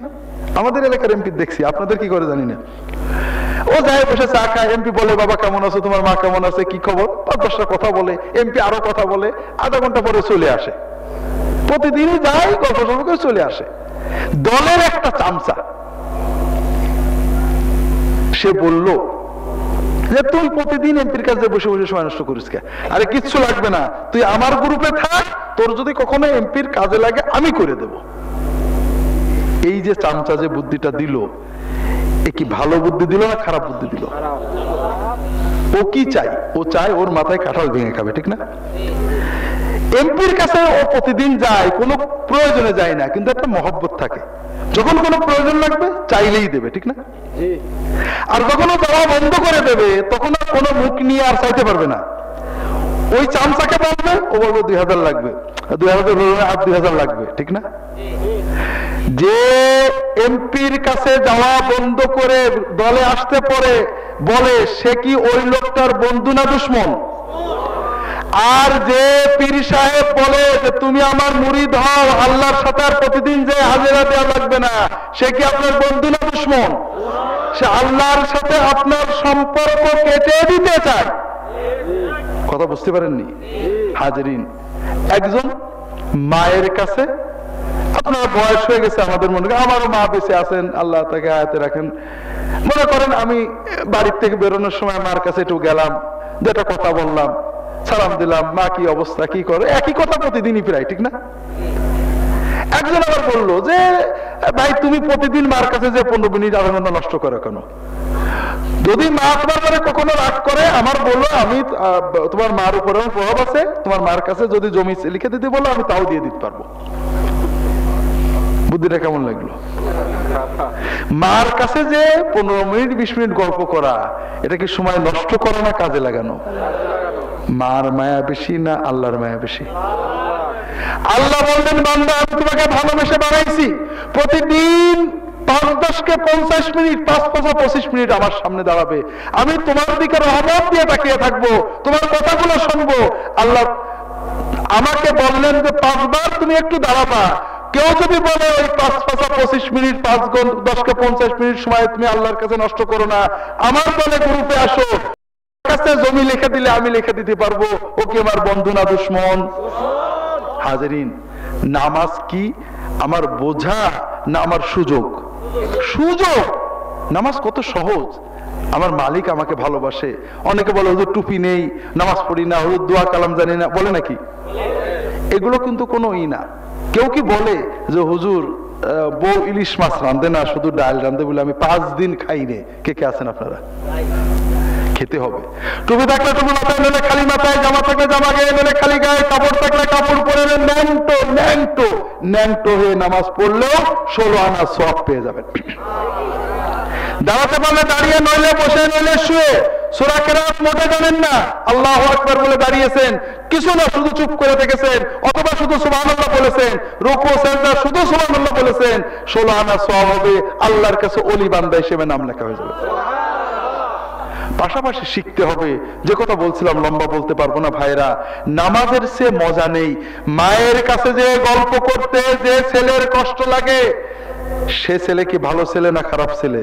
বুঝতে হবে ওর ভিতরে আসল মানুষত্ব নষ্ট হয়ে গেছে। ঠিক আল্লাহর সামনে 5 মিনিট দাঁড়িয়ে 2টো সেজদা দিতে যার কষ্ট লাগে, বুঝতে হবে ওর মনুষ্যত্ব নষ্ট হয়ে গেছে। ওর রুচি বাড়াতে হবে। ভাইরা, নামাজের সে মজার জিনিস নেই। আল্লাহর সাথে কথা বলেন, যখন কেউ বলে হুজুর নামাজ পড়ি না, ইমান ঠিক আছে, আমাদের খুশি খুশি লাগে। হুজুরদের লাভ, হুজুরদের লাভ একটু বলে দিই আপনাদের, এটা মারেফতের ভেদ কথা, আমরা পীর সাহেবরা জানি, আপনারা বুঝবেন না। নামাজ পড়ে না, ইমান ঠিক আছে, এইরকম মানুষেরা কিন্তু খুব অস্থির হয়। গ্রামে দেখেন নামাজ পড়ে না, বেটা বেটি ছোটকে যে কোনো বিপদ আপদে, গরুর অসুখ হোক আর ছেলের অসুখ হোক, অস্থির হয়ে যায়। ও জানে যে আল্লাহ বিপদ কাটায়, কিন্তু আল্লাহর কাছে চাইতে পারে না, কোন মুখ নিয়ে চাবে? ও তখন তাড়াতাড়ি 2000 টাকা 1000 টাকা একটা মুরগি একটা ছাগল নিয়ে কি করে? আমাদের কাছে যায়, আমরাও ভাগের ভাগ পাই। কাজে বেনামাজি মুসলমান যত বাংলাদেশে বেশি থাকে তত আমাদের কি, কিন্তু তাদের কি হলো? লস। 1 নম্বর লস, আপনি আমার কাছে চাইলে আমার কোনো ক্ষমতা নেই। আল্লাহ কোরআনে বলছেন আস্তাঈনু বিস-সাবরি ওয়াস-সালাহ, তুমি 2 রাকাত নামাজ পড়ো, আল্লাহর কাছে চাও, আল্লাহ তোমার সব বিপদ কাটিয়ে দেবে। আল্লাহ রাসূল সাল্লাল্লাহু আলাইহি ওয়াসাল্লাম বলছেন নামাজের সেজদায় দোয়া করবে, আল্লাহ তোমার সব দোয়া কবুল করে নেবে। কাজেই যদি নামাজ পড়ে একটু আল্লাহর কাছে চাইতাম, আল্লাহ সব কাটিয়ে দিত। এর চেয়ে বড় চাওয়া নেই। হ্যাঁ, আপনার শুনবেন সলিমদ্দি কলিমদ্দি অমুক অমুক দরগায় মানত করলে সেরে যায়। কে বলেছে? কোরআনে আছে নাকি? নবীজি বলেছেন। লোকে বলে, ও হিন্দুরাও তো বলে যে অমুক জায়গায় মানত করলে সারে, তো আপনি হিন্দু হবেন নাকি? আর আল্লাহর কোরআনে আল্লাহ বলছেন, আল্লাহ নবী বলছেন আল্লাহর কাছে নামাজ পড়ে চাও, আল্লাহ তোমার সব কাটিয়ে দেবে। হাজিরিন, আল্লাহ বিপদ দিন তো আমাদের অলি বানানোর জন্য। একটা ছোট্ট গল্প, মানে আমার জীবনের বাস্তব সত্য ঘটনা আপনাদের বলি। আমি যখন ইসলামিক টিভিতে কাজ করি, আমি প্রশ্ন করবো, আপনারা উত্তর দেবেন, টাকাগুলো দিয়ে চলে যাব। আমি যখন ইসলামিক টিভিতে আমরা যখন জেনে নি না অনুষ্ঠান করতাম, তখন আমাদের এক ভাই আসলেন ঢাকা শহরে, ওই বাইতুল মুকাররমের পাশে কি যেন বিজয়নগর টগর কি যেন জায়গার নাম, ওখানে তার কিছু জমি ছিল। জমিটার দলিল এক ডেভেলপারকে দিছিলেন। ডেভেলপার টাকাও দিচ্ছে না, এগ্রিমেন্টও করছে না, দলিলও দিচ্ছে না। উনি খুব ভয়, কোটি কোটি টাকার সম্পত্তি বেদখল হয়ে যাবে। আর তো জানে এইসব ডেভেলপার কোম্পানিদের হাতে সন্ত্রাসী থাকে। আসছে যে হুজুর, অনেকেই বলেছে অমুক হুজুরের কাছে গেলে জেন দিয়ে করে দেবে, অমুক হুজুরের কাছে গেলে তদবির দিয়ে করে দেবে, কিন্তু আপনারা ইসলামিক টিভিতে বলেন এগুলো শিরক। তো হুজুর সুন্নত মোতাবেক কোনো একটু আমল বলেন যেন আমার দলিলটা ফিরে পাই। তাই বললাম যে ভাই, আমার তো কোনো খাস আমল জানা নেই, তবে হাদিসে মানুষের ক্ষতি থেকে বাঁচার জন্য, জুলুম থেকে বাঁচার জন্য সুন্নত কিছু দোয়া আছে। তাকে 3টে সেটের দোয়া টিক দিয়ে দিলাম। মাস কানেক পরে লোকটা চলে আসছে, এসে বলছে হুজুর একটা সুসংবাদ আছে। তো কি? তো ওই লোকটা বলা নেই কোয়া নেই, আমি কোন সময় যাইনি তার কাছে, হঠাৎ একদিন দরজায় বেল দিয়ে দলিলটা আমার হাতে দিয়ে চলে গেল। আমি বললাম যে তো ভাই ভালো কথা। বলেন না স্যার, একটু মনটা খারাপ। তো কেন? বলে স্যার আপনার কাছে এই দোয়াগুলো শিখে যাওয়ার পরে আমি তাহাজ্জুদ পড়তাম। আমি ওখানে বলছিলাম যে তাহাজ্জুদে সেজদায় দোয়াটা করবেন। তাহাজ্জুদ পড়তাম, সেজদায় কাঁদতাম, জমির জন্যই কাঁদতাম, কিন্তু তারপর আল্লাহর কাছে তো কাঁদতাম, খুব ভালো লাগতো। এখন মনে হচ্ছে আরো 2 বছরখানেক পরেও দলিলটা দিত, তাহলে আমার আরো ভালো লাগতো। ভাইরা, আল্লাহর কাছে আমার কাছে কাঁদবেন পা জড়ায় ধরে, কোনো শান্তি নেই। আল্লাহর কাছে কেঁদে দেখেন না, হৃদয় ভরে যাবে, আপনি আপনার বিপদও কেটে যাবে, আপনি আল্লাহর ওলি হয়ে যাবেন। তো যেটা বলছিলাম ভাইরা, যুবকদের বলছি নামাজটা ধরে রাখো, অশ্লীলতা পরিত্যাগ করো, যত কষ্টই হোক। বয়স যখন, জীবন যখন, যৌবন যখন শেষ হয়ে জীবন আসবে, যদি কোনো বিপদে পড়ো, ইনশাআল্লাহ বিপদ হবে না। তখন আল্লাহ যদি হয়ে থাকে, আল্লাহর কাছে বলবে যে আল্লাহ, যৌবনে অনেক পাপের সুযোগ ছিল, তোমার ভয়ে পাপটা করিনি, আল্লাহ সেই উসিলে আমার বিপদ কাটিয়ে দাও। ইনশাআল্লাহ আল্লাহ তোমাদের বিপদ কাটিয়ে দেবে। আল্লাহ তাআলা সবাইকে তৌফিক দান করুন, আমিন। ওয়া তৌফিক ইল্লা বিল্লাহ।